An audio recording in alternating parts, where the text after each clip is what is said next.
Russian rebels in eastern Ukraine hold election Sunday. They say the controversial separatist vote will legitimize their authority and restore a sense of order. But will it?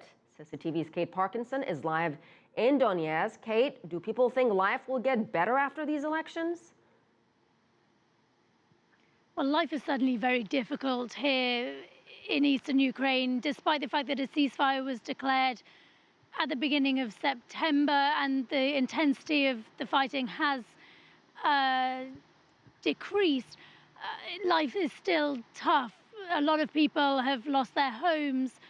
Pensions aren't being paid. There's a lack of work. But really, when I speak to people, the one thing that they ask for over and over again is for peace to be returned to eastern Ukraine.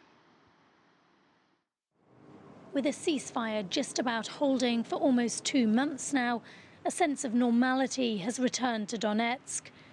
But reminders of the ongoing conflict between Kiev's forces and pro-Russian rebels are everywhere.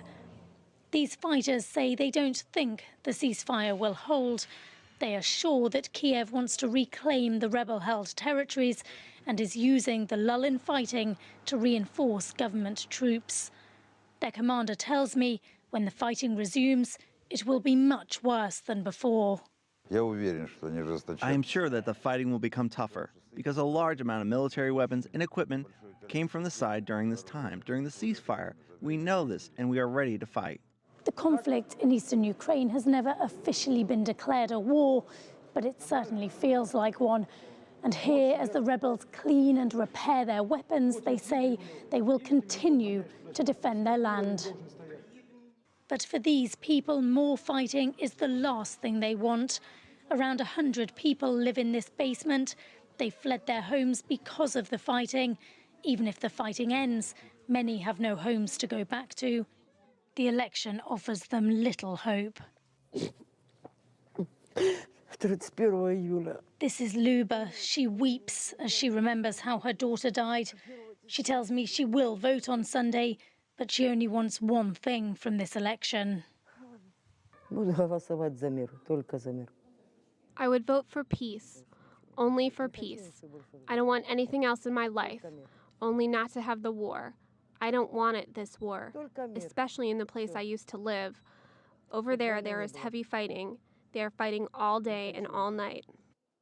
The rebel candidates are making a lot of promises ahead of Sunday's vote, but one thing they can't promise is peace.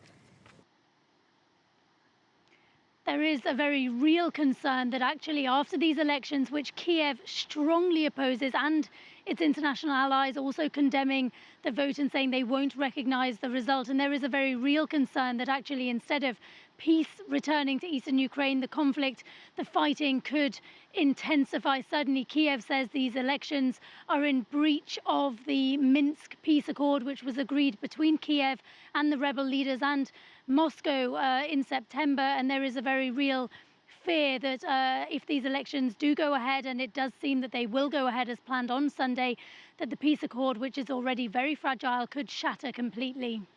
A lot of people will be watching this vote. Thank you so much. Kate Parkinson live in Donetsk in eastern Ukraine.